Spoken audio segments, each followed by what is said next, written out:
Gostaria que os irmãos abrissem a escritura na Epístola de Paulo aos Efésios, capítulo 4. Quero ler com os irmãos a mesma leitura que fizemos no início dessa reunião, do versículo 1 ao versículo 16. Vou pedir bastante atenção, um texto já bastante lido nesse ministério, mas com certeza o Senhor quer nos falar algo nessa noite ao nosso coração. Rogo-vos, pois, eu, o prisioneiro no Senhor, que andeis de modo digno da vocação a que fostes chamados, com toda humildade e mansidão, com longanimidade, suportando-vos uns aos outros em amor, esforçando-vos diligentemente por preservar a unidade do Espírito no vínculo da paz. Há somente um corpo e um Espírito, como também fostes chamados numa só esperança da vossa vocação. Há um só Senhor, uma só fé, um só batismo. Um só Deus e Pai de todos, o qual é sobre todos, age por meio de todos e está em todos. E a graça que foi concedida a cada um de nós, segundo a proporção do dom de Cristo. Por isso diz, quando ele subiu às alturas, levou cativo o cativeiro e concedeu dons aos homens. Ora, o que quer dizer subiu? Senão que também havia descido até as regiões inferiores da terra. Aquele que desceu é também o mesmo que subiu acima de todos os céus para encher todas as coisas. E ele mesmo concedeu uns para apóstolos, outros para profetas, outros para evangelistas e outros para pastores e mestres, com vistas ao aperfeiçoamento dos santos, para o desempenho do seu serviço, para a edificação do corpo de Cristo, até que todos cheguemos à unidade da fé e do pleno conhecimento do Filho de Deus, à perfeita varonilidade, à medida da estatura da plenitude de Cristo, para que não mais sejamos como meninos, agitados de um lado para o outro e levados ao redor por todo o vento de doutrina, pela artimanha dos homens, pela astúcia com que induzem ao erro, mas, seguindo a verdade em amor, cresçamos em tudo naquele que é a cabeça, Cristo, de quem todo o corpo, bem ajustado e consolidado pelo auxílio de toda junta, segundo a justa cooperação de cada parte, efetua o seu próprio aumento para a edificação de si mesmo em amor. Diga amém.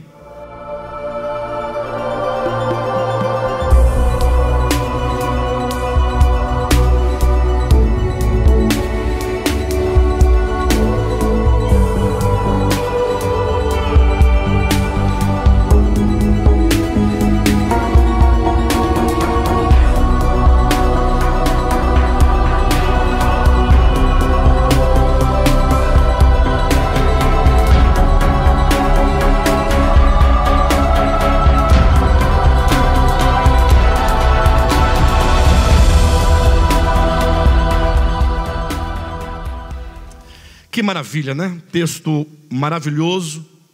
Este é o texto, é o capítulo 4, é o capítulo que abre a segunda parte desta epístola. O livro de Efésios tem 6 capítulos, e portanto os 3 primeiros capítulos constituem a proclamação da verdade de Deus, segundo a ótica da economia de Deus, para com os seus filhos, para com a igreja.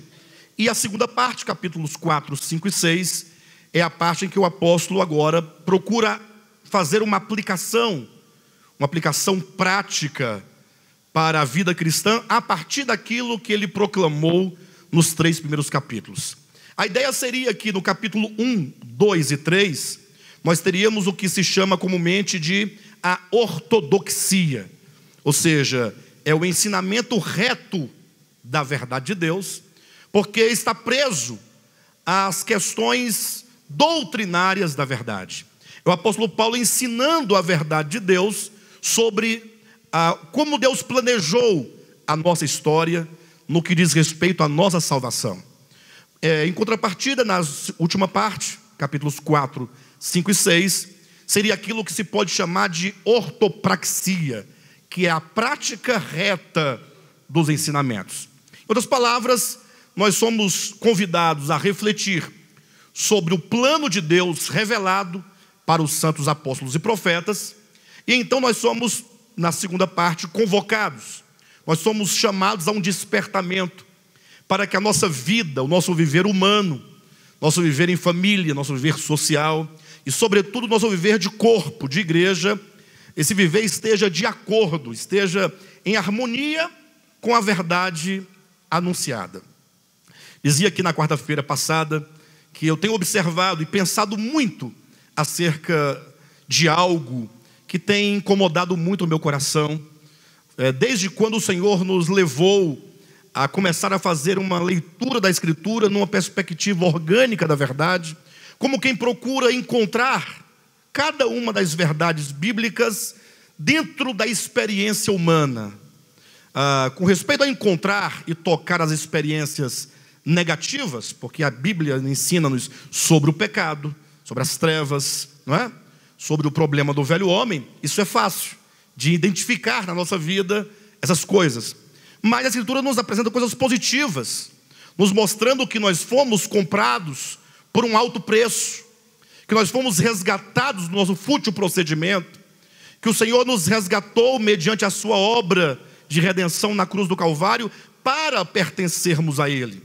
Fomos comprados, como diz Pedro na sua epístola, para sermos um povo de propriedade exclusiva, um povo santo, um reino de sacerdotes, para proclamar as virtudes daquele que nos tirou das trevas para a sua maravilhosa luz.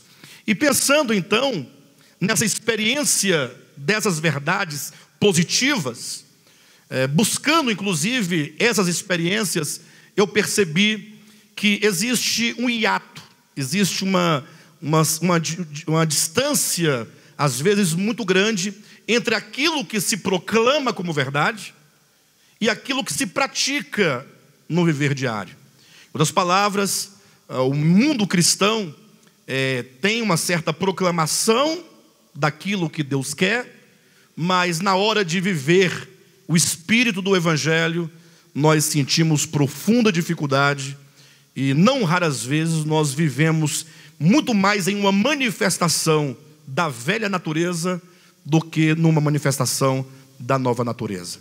Por isso, quando o Senhor nos chamou para pensarmos acerca da verdade orgânica do Evangelho, é tentar compreender as Escrituras dentro da nossa experiência prática de vida. É buscar uma experiência de novo nascimento, uma experiência de salvação, uma experiência de reino de Deus. E essa porção, essa segunda parte de Efésios, ela reflete exatamente sobre essas questões. Antes de eu começar a fazer a abordagem rápida aqui desse capítulo 4 do que nós lemos, quero lembrar os irmãos que no capítulo 1 do livro de Efésios, o apóstolo Paulo faz a grande proclamação acerca das bênçãos espirituais das quais nós somos alvo. Ele começa dizendo: bendito Deus e Pai do nosso Senhor Jesus Cristo, que nos tem abençoado com toda sorte de bênçãos espirituais nas regiões celestiais em Cristo Jesus. Ou seja, ele fala que nós, aqueles que fomos chamados para servir a Cristo, nós somos alvo de bênçãos espirituais. Ou seja, nós não somos pessoas desprovidas, nós não somos meros aventureiros, nós não estamos aqui simplesmente tentando realizar algo que para nós seja impossível. Se pensarmos no que Pedro disse na sua segunda epístola, ele vai dizer que todas as coisas que nos conduzem à vida e à piedade também já nos foram dadas por Cristo Jesus. O que nos falta talvez seja exatamente aquilo que Paulo orienta a Timóteo, dizendo: toma posse da vida eterna. Ou seja, tomar posse dessas bênçãos. E a maneira de tomar posse dessas bênçãos é primeiramente conhecendo essas bênçãos. Ou seja, nós não conhecermos as bênçãos que nos foram dadas gratuitamente pelo Senhor, dificilmente nós vamos ter um reconhecimento delas. Então a primeira coisa a se fazer é querer conhecer profundamente essas bênçãos. Senhor, eu preciso conhecer essas bênçãos espirituais, para que a nossa vida cristã tenha um sentido, não seja aquela vida cristã vivida apenas no costume de ir congregar, e de cantar uma canção ou outra, ou fazer uma ou outra atividade espiritual, mas que cada um possa se entender como sendo um chamado por Cristo para cumprir o alvo para o qual fomos chamados. Nós temos que ter uma meta, precisamos de ter um propósito. Vida cristã, quando se esquece ou se deixa de lado o propósito da vida cristã, passamos a viver negligentes, ficamos fracos, começamos a deixar que outras coisas ocupem o nosso coração, a nossa alma, e assim vamos nos esfriando, nos distanciando. Por quê? Porque eventualmente se perde o objetivo da vida cristã. Vida cristã não consiste em meramente congregar, ou ofertar, ou cantar umas canções, ou ouvir uma outra pregação, ou ir a um encontro, a uma comunhão. Tudo isso são apenas meios que nós nos utilizamos, são ferramentas que nos ajudam a caminhar em direção ao nosso alvo. Fico imaginando naquele tempo, ali no primeiro século, segundo século da era cristã, quando os cristãos de então não tinham os templos ou os locais de reuniões que existem hoje. Aqueles primeiros cristãos que não tinham a igreja organizada como se encontra hoje, não tinham os meios que a igreja possui hoje. Então, toda a vida cristã deles consistiam em profunda comunhão com a palavra, com Deus e com os santos. E isso debaixo de muita opressão, de muita perseguição. Quantos não morreram? Não morreram crucificados, não morreram degolados, não morreram apedrejados.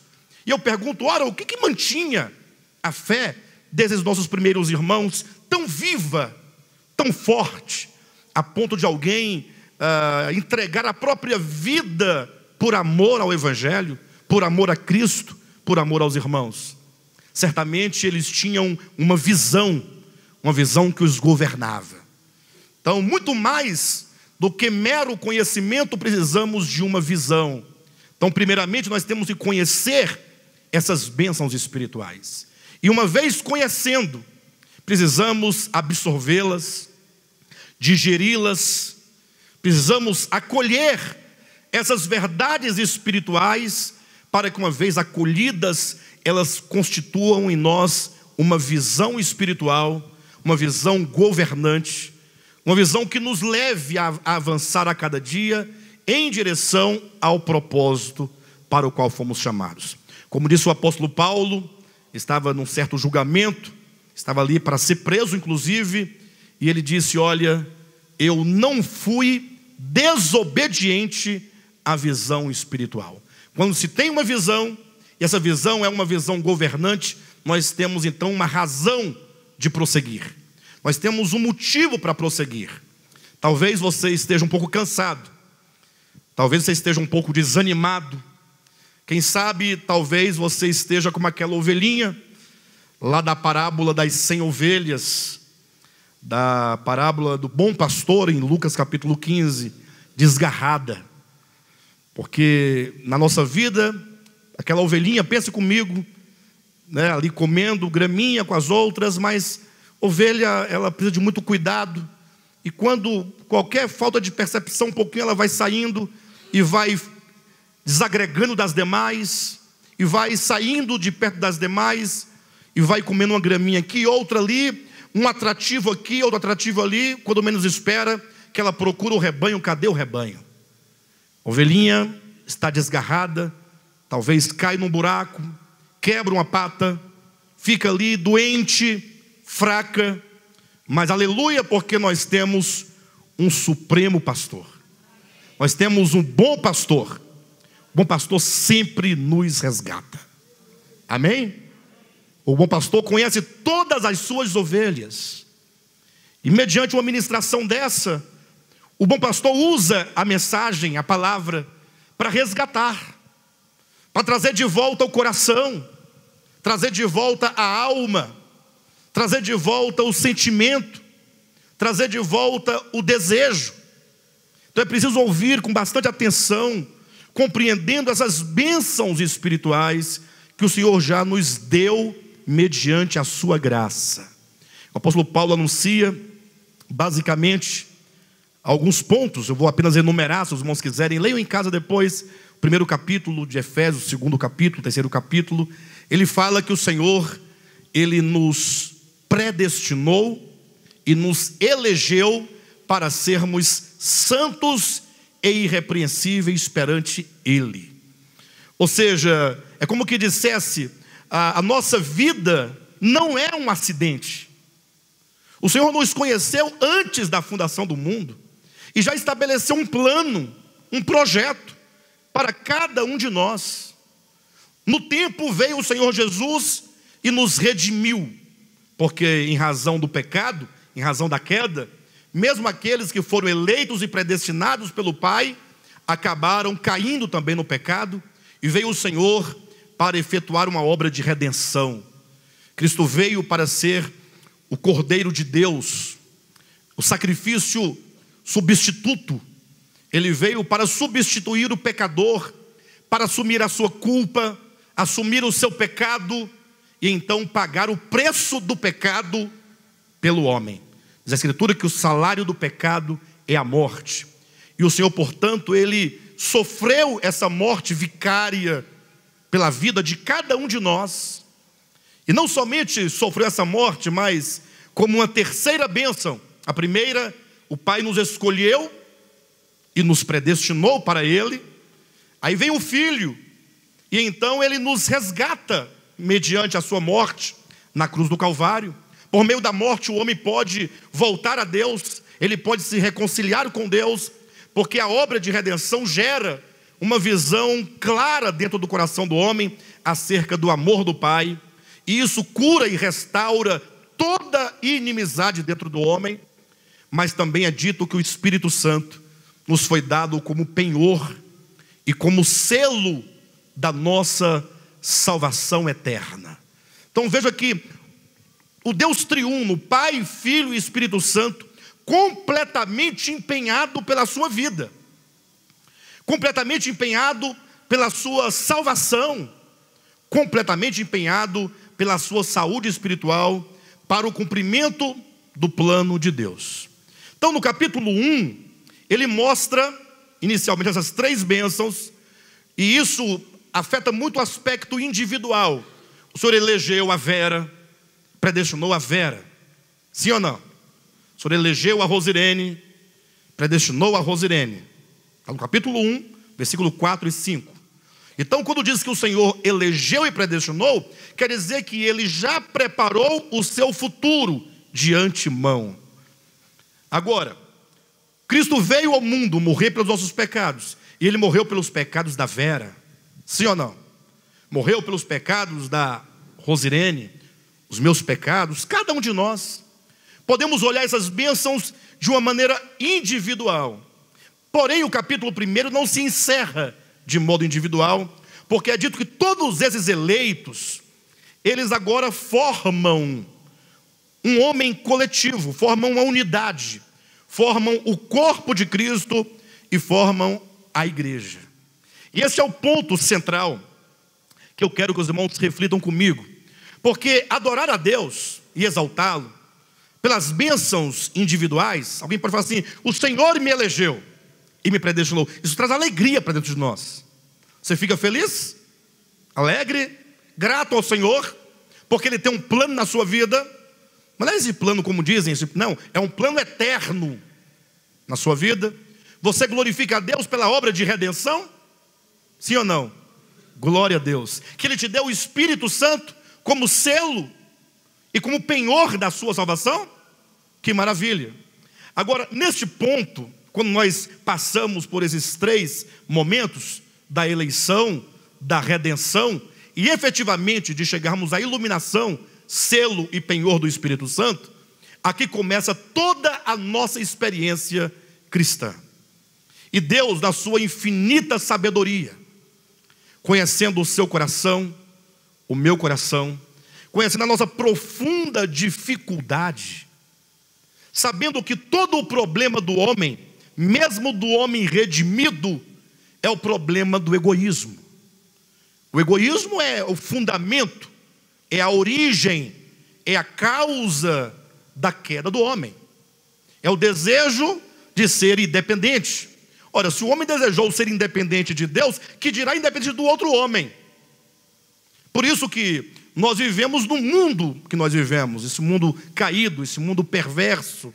Se você ler, por exemplo, 2 Timóteo, capítulo 3, o apóstolo Paulo vai descrevendo como seriam os tempos em que nós estamos vivendo. Ele diz, olha, os últimos tempos serão tempos difíceis, porque os homens serão avarentos, amantes de si mesmos, amantes dos prazeres, desobedientes aos pais. E ele vai traçando todo um perfil psicológico e espiritual do homem dos últimos dias. Então, Deus, conhecedor da consciência humana caída e da nossa profunda dificuldade de ouvir o Evangelho e seguir na prática o Evangelho, Deus, ele decidiu colocar todos esses eleitos e colocar todos esses redimidos e todos esses selados juntos, num só corpo. Por isso o capítulo 1 acaba falando sobre o corpo de Cristo, que é a igreja. Lógico, Deus, ele tem a sua expressão por meio do seu Filho. Não é assim ou não? Como é que o Pai se expressa ao mundo? Não é por meio do seu Filho que o revelou? Aí vem Cristo. E se Cristo, portanto, gera para si um corpo, que é a igreja, agora, por onde é que o Cristo de Deus se expressa e se manifesta? Por meio do seu corpo, da igreja. Só que esse corpo é um corpo místico, é um corpo universal e é um corpo atemporal. Esse corpo de Cristo é formado desde os primeiros santos, os santos de toda a história cristã, passando por nós agora, e todos os santos, onde quer que estejam, em Taguatinga, Vicente Pires, seja no De Volta à Palavra, ou na Assembleia de Deus, ou na Batista. Esses nomes só existem para os homens. Para o Senhor, só tem um corpo, só existe uma igreja, só existe uma noiva, e portanto, todos os santos. Só que essa igreja, essa grande igreja, esse grande corpo místico, ele é impraticável. Ele não teria expressão, porque onde está a igreja do Senhor? A igreja são todos os santos, em todos os tempos. Sim, mas e ela não tem uma expressão? Não tem que ter uma expressão? Qual é a expressão do Pai? O Filho. Qual é a expressão do Filho? A igreja, o seu corpo. E qual é a expressão deste corpo? São as igrejas locais. Cada igreja local é uma expressão dessa grande igreja mística que não pode ser vista, porque ela é atemporal. Então veja a importância, queridos, de uma igreja local. Deus se expressa por meio do seu Filho. Seu Filho se expressa por meio do seu corpo, que é a igreja atemporal. E esse corpo se expressa por meio de cada uma das igrejas locais. Então nós aqui, por exemplo, somos uma expressão, ainda que uma pequena expressão, do corpo de Cristo. E o Senhor, na sua infinita sabedoria, Ele nos dá essa igreja enquanto um ambiente. A igreja local é um ambiente de crescimento, é onde nós aprendemos, não somente aprendemos intelectualmente o Evangelho. Infelizmente, sobretudo em igrejas como a nossa, ministérios como o nosso, que prioriza o ensinamento de verdades, alguns irmãos ficam um ano congregando todas as reuniões. E aí depois que ele ouviu tudo, no sentido de, já conheço essa doutrina, já conheço aquela outra, já domina as doutrinas, fala, bem, agora eu já conheço, não preciso mais congregar. Não preciso mais, porque eu vou chegar lá e o pastor vai dizer a mesma coisa que eu já ouvi. Não tem nenhuma novidade. Seria mais ou menos, se pegássemos a escola, por comparação, seria, não, eu já me formei, estou formado. E olha que todo bom estudante, sobretudo os que já concluíram o ensino médio e o ensino superior, ou já fez um mestrado, um doutorado, todo bom estudante sabe que o ser humano é um ser, na linguagem de Paulo Freire, eternamente inacabado. pessoa acabou, fez lá uma graduação. Graduação de quê? De história. Eu vi o Roger ali atrás, lembrei, né, Roger? E aí fala assim, agora eu estou formado. Não, você agora está apto a começar a estudar. Você agora começou a vislumbrar um horizonte. Agora você vai começar a aprender. O conhecimento é muito profundo. E aí ele vai fazendo um mestrado, faz um doutorado e descobre que não acaba essa formação humana e essa formação do conhecimento dentro do homem. Agora imagine a vida cristã. Pastor, então quer dizer que as verdades não se esgotam? Não, não é que ela não se esgota. Possível que você já estude. Não, eu tenho um bom domínio das verdades bíblicas. Mas a igreja não é meramente uma escola. A igreja tem, talvez, essa nuance do ensino, que é nos levar a conhecer as verdades bíblicas, que ensina as verdades bíblicas, mas, sobretudo, a igreja é um ambiente de crescimento espiritual. É um ambiente onde o nosso ego é tratado. É um ambiente onde o nosso coração é tratado. E muitas vezes, por ignorarmos a função pedagógica da igreja, muitas pessoas, ao encontrarem o primeiro empecilho nas suas relações de igreja, falam, vou mudar de igreja, porque encontrou um problema. Porque a Vânia fica ali me olhando com a cara feia, não fala comigo, passa por mim, não me cumprimenta, pastor nunca me visitou na minha casa, e esse louvor é muito alto. Então eu vou procurar uma igreja. Aí ele vai para outra igreja. Chega lá e descobre que é a mesma coisa. Os problemas podem ser diferentes, mas sempre vai ter uma dificuldade ou outra. Você nunca vai encontrar uma igreja perfeita. Pode falar igual o outro, né? O indivíduo chegou na igreja e falou, pastor, eu quero congregar aqui. Passei por várias igrejas, nunca deu certo. Tomara que essa seja a última. Aí o pastor disse, olha, se você estiver atrás de uma igreja perfeita, certamente você não vai encontrar. Toda igreja tem seus problemas, porque são pessoas. E as pessoas têm as suas dificuldades, porque a igreja é um lugar de tratamento, de cura, de restauração. Agora, se caso você encontre uma igreja perfeita, por favor, não entre nela, porque senão ela se tornará imperfeita. Ou seja, você vai ser um imperfeito entrando numa igreja perfeita, você vai estragar aquela igreja. Então, não entra não, porque aquela está muito boa. Bem, por todos os efeitos, eu quero dizer que a igreja local é um lugar onde nós aprendemos a tratar com todas as diferenças do pecado. E entenda, todas as diferenças do coração são diferenças do pecado. Eu não me refiro a diferenças de cor de cabelo, de olhos, não, nada disso. Eu quero dizer as diferenças do coração. Quando eu olho para aquele irmão e eu sinto um certo desprezo. Às vezes não sinto desprezo, mas eu tenho uma certa indiferença. Ou seja, não tem desprezo, mas também não tem cuidado, aí tem indiferença. Ou às vezes congregar, imagine você, em nome de Jesus, numa congregação, num lugar em que tem uma outra pessoa que também congrega lá, e aquela pessoa é o calo no seu pé, aquela pessoa é uma dificuldade na sua vida, porque talvez ela cometeu um grande mal contra ti no passado, e você fala assim, e eu vou ter que ficar aqui no mesmo ambiente?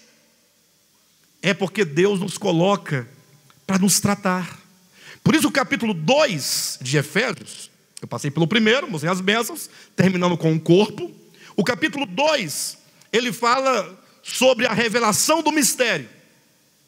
Qual é o mistério que é revelado? Paulo diz, olha, a mim me foi revelado brevemente, no capítulo 3 ele está falando, no capítulo 2 eu demonstrei, com poucas palavras, a revelação do mistério. Qual? Deus em Cristo. Olha que maravilha. Olha o que é o Evangelho. E não é sem razão que o Evangelho é chamado de a palavra da reconciliação. Ou é chamado de um ministério da reconciliação. É dito que Deus, em Cristo, Ele desceu dos céus e na cruz, Ele estava ali reconciliando consigo mesmo todos os povos, judeus e gentios. E aí usa uma expressão interessante, Ele nos aproximou Ora, se é dito que ele nos aproximou, é porque nós estávamos o quê? Distantes. Distantes de Deus, distantes uns dos outros. Porque o pecado desagrega, o pecado separa, o pecado destrói. Então ele fala que ele trouxe pela cruz, por meio do seu sangue, da sua morte, todos os povos para si, para constituir todos os homens um só corpo com Deus. Não é nem um corpo de Cristo. Um só corpo com Deus fala de uma unidade do homem, com toda a criação, com todo o cosmo, e com a vida que vivifica e cria e gera o cosmo, com Deus, com seu espírito.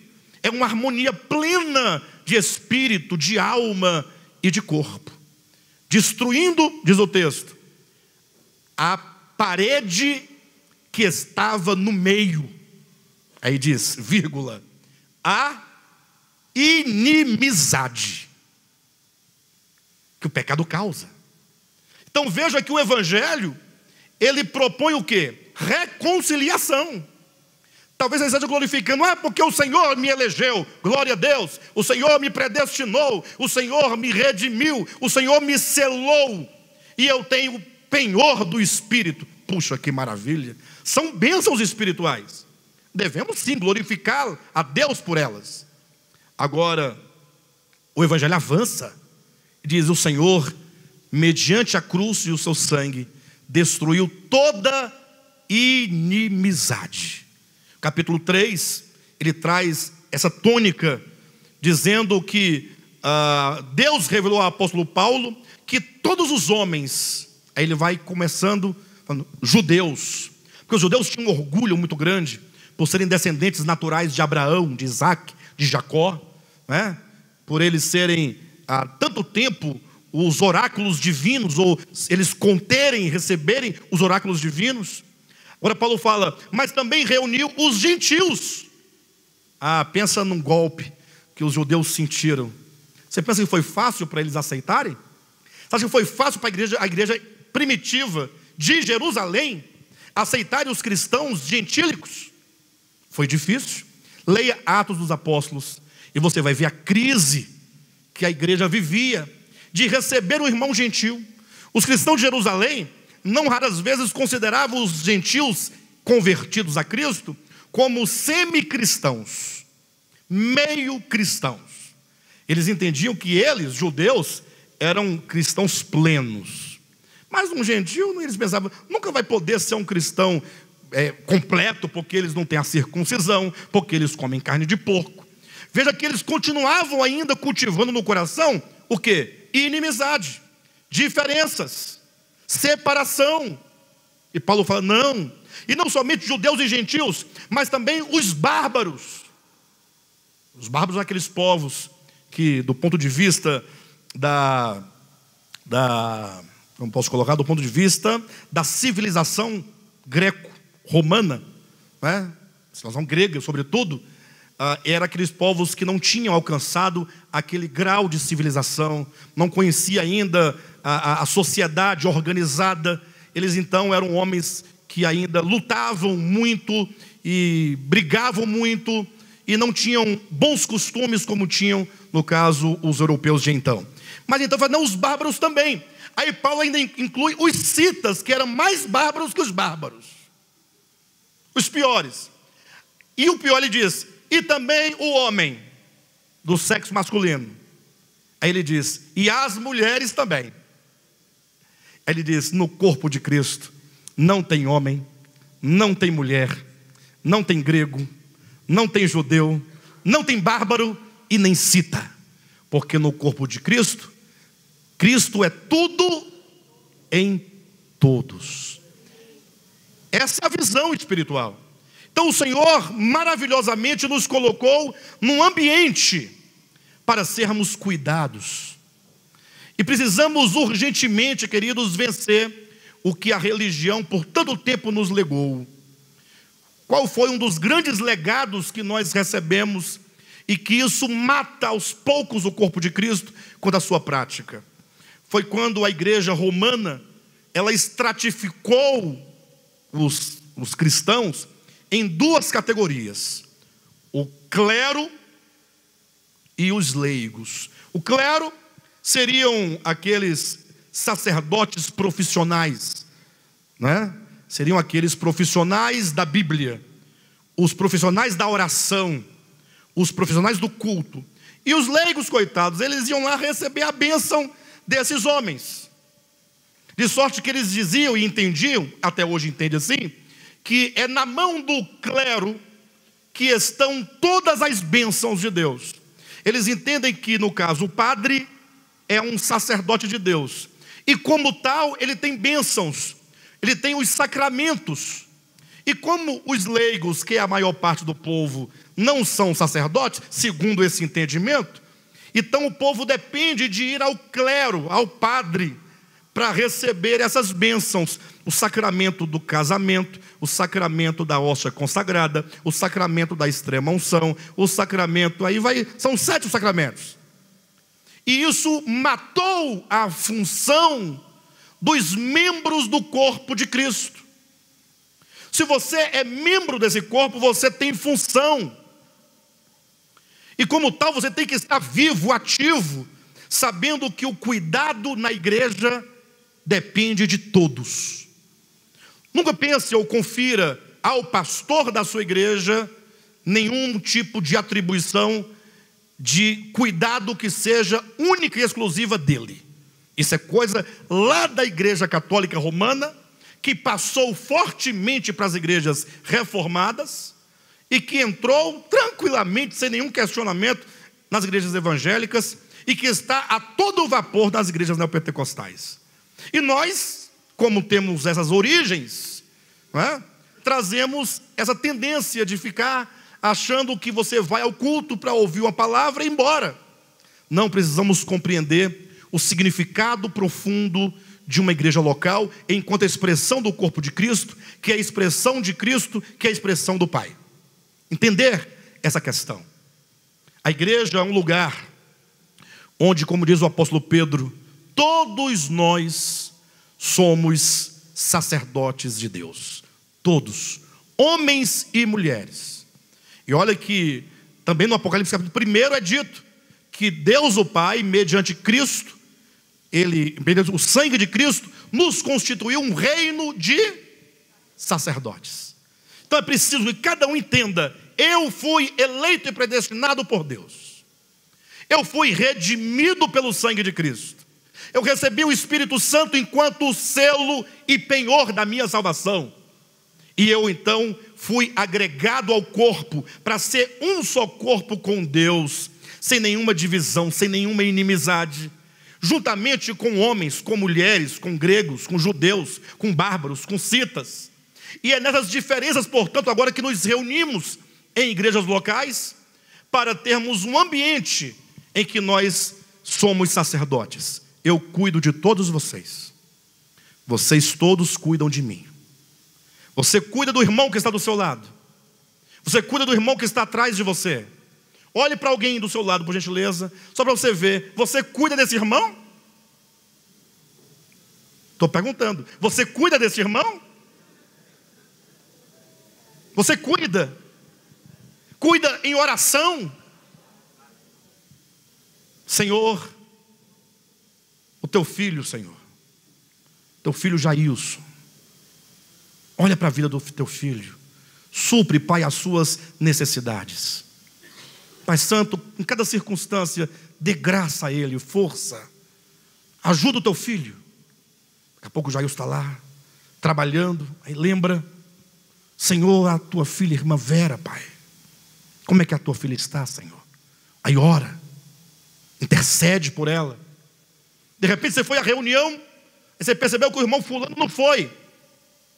No outro domingo você percebeu que ele não foi de novo. Eu vou cuidar desse irmão. Vou ligar para esse irmão. Irmão, tudo bem? Olha, eu estou te ligando. Não é para cobrar nada, para dizer que você faz muita falta. E que nós estamos orando por você, para que você encontre força ao tempo, ou o que quer que seja, o mais rápido possível, para nos ajudar a interceder uns pelos outros, a cuidar uns dos outros, a suportar uns aos outros, a viver a vida comum da igreja. Cada um de nós podemos fazer isso e devemos fazer isso, para que você não tenha uma vida frutífera. Do contrário, a gente fica fazendo, mas puxa, está tão parada essa vida, muito sem objetivo, igreja muito sem objetivo. Mas qual o objetivo que você quer? Senão o objetivo para o qual nós fomos chamados. Por isso o apóstolo Paulo abre o capítulo 4 dizendo: rogo-vos, pois. Ou seja, depois ele apresentou a visão da verdade, eleito, predestinado, redimido, selado, que ganhou o penhor, que foi unido num só corpo com Deus, para romper todas as diferenças. Este é o grande mistério revelado. Você entendeu isso? Entenderam? Rogo-vos, pois.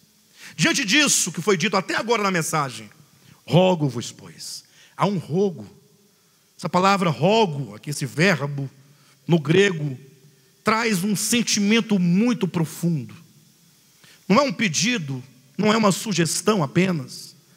É como quem dissesse: olha, em nome de Jesus, vocês precisam sentir essa necessidade profunda como eu sinto, como uma dor interior, de uma extrema urgência, de começarmos a viver a vida cristã, como o Senhor preparou para vivermos. Irmãos, nós podemos ser uma igreja de apenas 50 pessoas, que seja 30 pessoas, 20 pessoas. O que está em jogo não é a quantidade de pessoas. Lógico que quanto mais o Senhor enviar, melhor, porque mais pessoas serão cuidadas e vão cuidar umas das outras.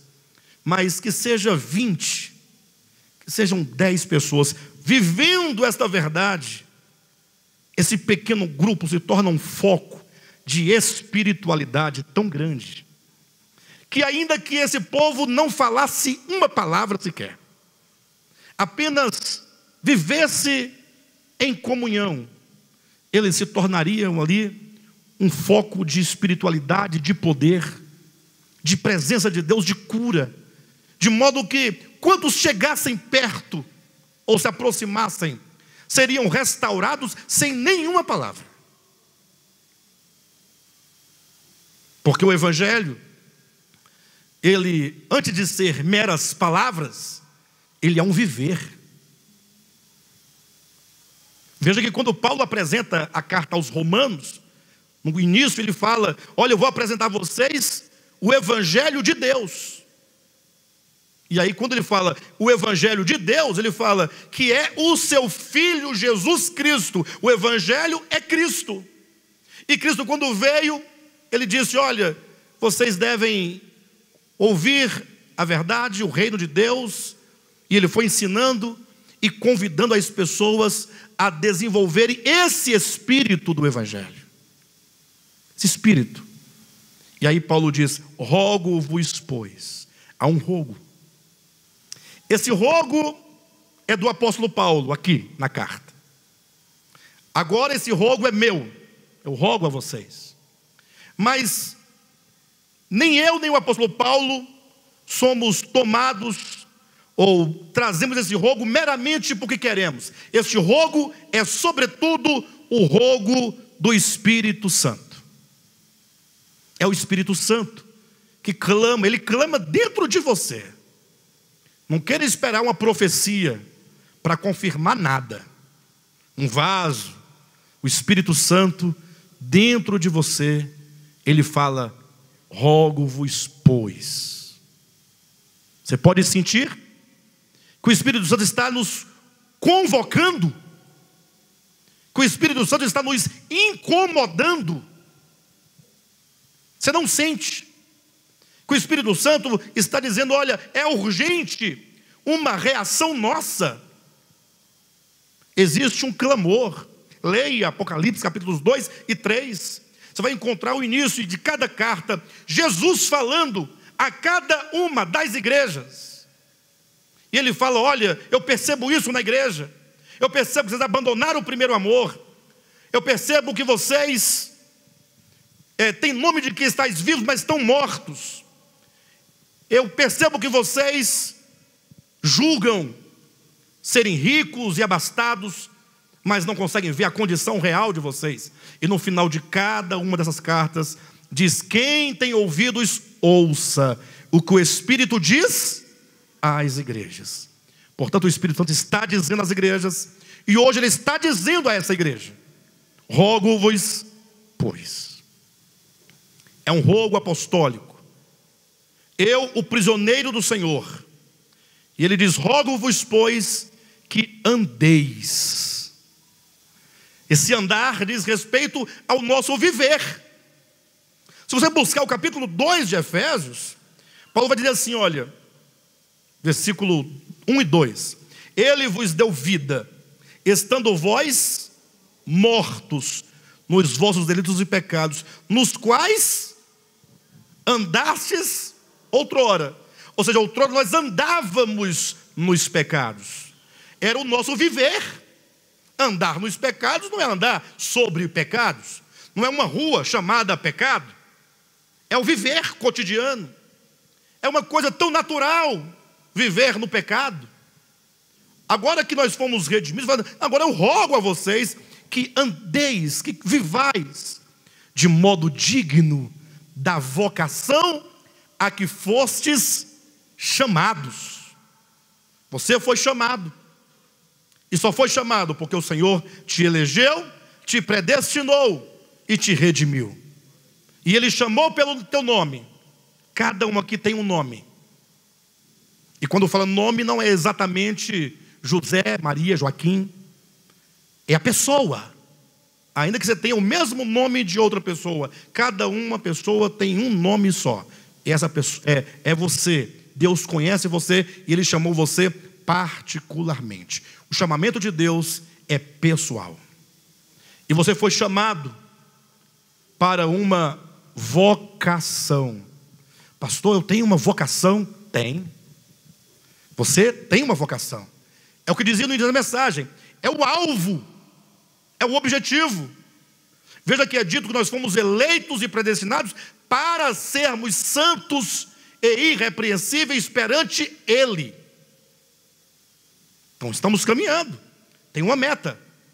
E aí Paulo vai dizer que os irmãos de Éfeso não estavam andando de acordo com a dignidade do chamamento. Que chamamento é esse, hein, irmãos? Que chamamento é esse?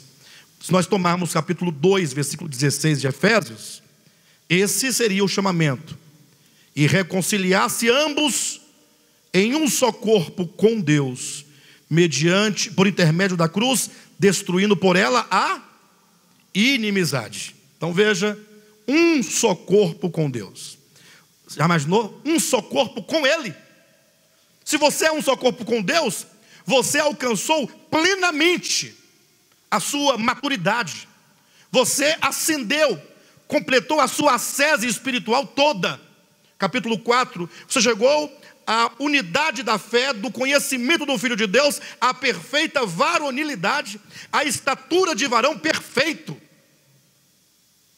Você chegou, quando diz aqui no 16, de quem todo o corpo bem ajustado, imagina o corpo bem ajustado e consolidado pelo auxílio de toda junta, segundo a justa cooperação de cada parte, efetua o seu próprio aumento para edificação de si mesmo em amor.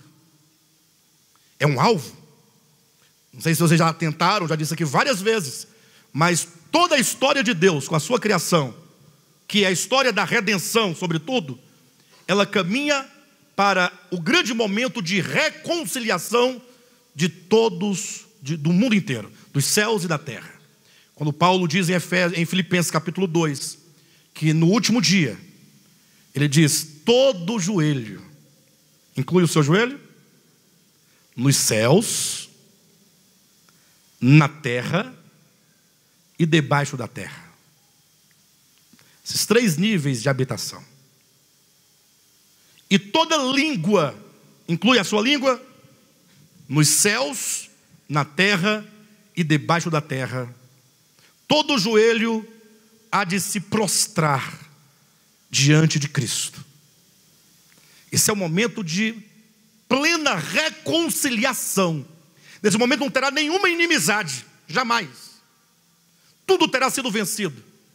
E toda língua confessará que Jesus Cristo é o Senhor.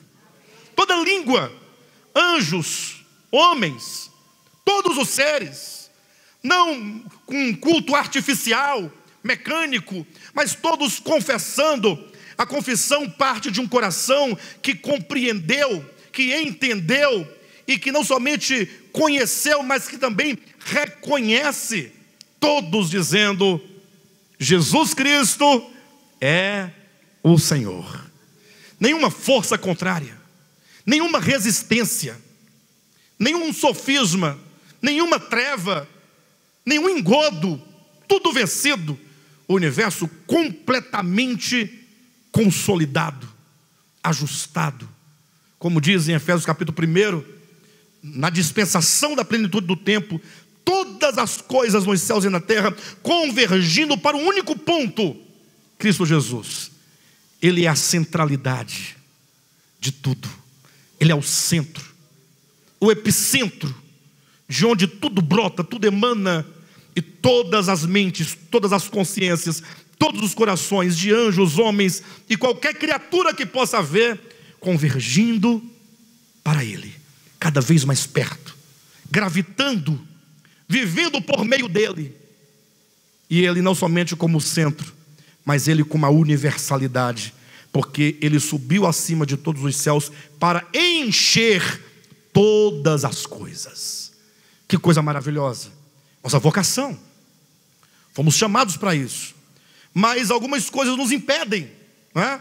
Quando Paulo diz assim: olha, rogo-vos eu, prisioneiro do Senhor Jesus, que andeis de modo digno da vocação a que fostes chamados, com toda a humildade e mansidão, com longanimidade, suportando-vos uns aos outros em amor. São características que precisam ser almejadas. Pode ser aqui nesse ministério ou em qualquer ministério. Se você estiver buscando outra coisa que não for esse crescimento espiritual, né? Como diz, até que todos cheguemos à unidade da fé. Todos. Ninguém de fora. Ninguém. Mas não os músicos, todos. Nenhum ficando de fora. Todos chegando a essa unidade de fé e do conhecimento de Cristo Jesus. As professoras do ministério infantil, todas. Os professores, os irmãos que servem na tesouraria, que servem olhando os carros, os irmãos que cuidam, né, das questões práticas do partir do pão, do batismo, todos os membros, nenhum, até o que chegou por último, todo mundo se ajustando, todo mundo no crescimento da fé, do conhecimento, desenvolvendo a humildade, a mansidão, a longanimidade, todos suportando uns aos outros em amor. E para tanto temos que entender que é preciso de um grande esforço. Mas não é um esforço carnal, é um esforço de constantemente você trazer à sua mente, trazer à sua consciência, trazer ao seu coração esses fundamentos, a razão da sua fé. Porque talvez ficamos, como diz o apóstolo Pedro, nos esquecidos do perdão de pecados do passado. Ficamos esquecidos das bênçãos. Facilmente nós perdemos o foco. Não sei quantos de vocês viram, tem um videozinho na internet, se não me engano, no Facebook, não sei de quem. Eu vi num vídeo, mas o vídeo dava a entender que era no Facebook de alguém. Fizeram uma pequena brincadeira, uma experiência entre a corrida entre a tartaruga e a lebre. Vocês viram? Se eu soubesse que eu ia pregar hoje ou que ia falar isso, eu traria para vocês verem. Não é uma coisa simples, mas coloca lá a corrida da tartaruga e a lebre e coloca assim, foco. Aí vocês vão encontrar esse vídeo. Aí colocaram, né, assim, um caminho para elas não saírem, e soltaram as duas. E aí a tartaruga começou devagarzinho, passo a passo, sem parar, devagar. Ela é lenta, né? Mas continuamente. A lebre estava na frente correndo, aí já parou, aí olhava para o lado, olhava para o outro, voltava. Ela era muito ligeira, mas ela não tinha propósito. No final, a tartaruga passou, venceu a prova, e lá atrás estava a lebre, ligeira que só, mas sem foco nenhum, sem propósito algum. Quantas vezes nós ficamos assim? Temos muita energia, muitas ideias, temos muitas atividades, mas nós perdemos o foco. Então, esforçando-nos, é um esforço para trazer continuamente. Lembre-se, o mundo, por meio de todas as suas mídias, estão trabalhando intensamente os mesmos pecados. Não muda nunca. Olhem as novelas. Novela não muda. O enredo é o mesmo. Mudam seus personagens, os nomes. A história muda, mas a essência é a mesma. Tudo a mesma coisa.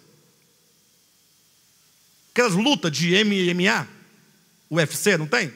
Tudo a mesma coisa. É sangue, é pancada. Estoura o ouvido, estoura o olho, quebra o nariz, quebra os dentes. Um ganha, o outro perde.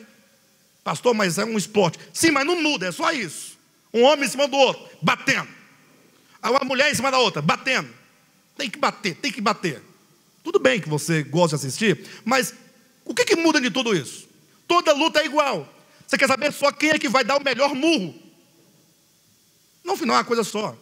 Então o mundo inteiro, tudo trabalhando, as mesmas coisas, nunca muda, para que você continue sempre egoísta, sempre muito ativo para defender a sua vida, independentemente do outro, para você cultivar a impureza, a maldade, a facção, a inveja. Tão facilmente essas palavras são jogadas, lançadas no coração, e os pássaros comem a semente, levam, não ficam nada. Quantas vezes os espinhos faz morrer a semente que foi plantada, ou as pedras impedem. Então ele diz, esforçando-vos diligentemente. Tem que ter um esforço por preservar a unidade do Espírito no vínculo da paz. Para você preservar a unidade, porque o Evangelho é unidade, é reconciliação, você vai ter que ter um esforço. O esforço de quê? De trazer à memória constantemente essas bênçãos espirituais, que começando no aspecto individual, elas terminam no coletivo, o corpo de Cristo, a igreja. Tem que ter um esforço. Um esforço para que você entenda que você não tem um espírito para você, individual. Há um só espírito. O mesmo espírito que me vivifica é o mesmo que vive você. O mesmo sopro divino, o mesmo alento divino, a mesma vida divina. Olha que coisa maravilhosa. É aquele ramo na videira que fica pensando assim, não preciso dessa seiva véia não. Essa seiva véia que vem desse tronco velho aí não. Eu sou um ramo que posso muito bem viver por mim mesmo. Aí Jesus fala, a videira responde, né, para o ramo, sem mim nada podeis fazer. Temos que desenvolver esse espírito de corpo, esse espírito de dependência, de necessidade uns dos outros. Por isso ele diz, há um só espírito e há um só corpo, como também fossem chamados numa só esperança. Há um só Senhor, há uma só fé e um só batismo. Engraçado que esse texto, falando uma coisa dessa, as pessoas ao lerem criam uma discussão e uma divisão. Quando diz aqui um só batismo, aí um fala, isso aqui é por imersão. Se for por aspersão, não serve. Não, é por aspersão. Aí surge a igreja da imersão, a igreja da aspersão. Estavam juntos outrora. Aí dividiram, criaram uma parede no meio de inimizade. Não podem caminhar juntos. Porque o texto mal lido e mal compreendido, que dizia exatamente o oposto disso que não estou falando, gerou a divisão. Falou, não, gente, para. Nenhuma parede entre nós. Um só batismo quer dizer, você é participante da mesma morte e da mesma ressurreição que Cristo, e que eu, e que todos os homens. Todos que creem em Cristo são batizados na morte de Cristo e na ressurreição dele. É a morte e ressurreição de Cristo que me torna participante das bênçãos da redenção. Por isso eu não posso achar que o Jailson não vai participar comigo, como se porventura ele tivesse um outro batismo, numa outra morte, numa outra ressurreição, ou se fizesse parte de um outro corpo, tivesse uma outra fé. Paulo fala, não, gente, e no final ele diz, e um só Deus e Pai de todos. Olha como o evangelho só agrega, nunca divide, o qual é sobre todos e está em todos. A vida cristã é um caminho, queridos, é um caminho. Quanto precisamos entender isso? Valorizar a igreja, os irmãos, todos. Valorizar os dons ministeriais, conforme o versículo 10 e 11 e 12, fala sobre os homens dons dados com vistas ao aperfeiçoamento. Entendendo que a igreja é um ambiente de crescimento, de cura, de libertação, em que o nosso ego é tratado, o nosso coração é tratado, nossas diferenças são tratadas, para que nós alcancemos esta unidade perfeita com o Pai, para a glória dele. Amém?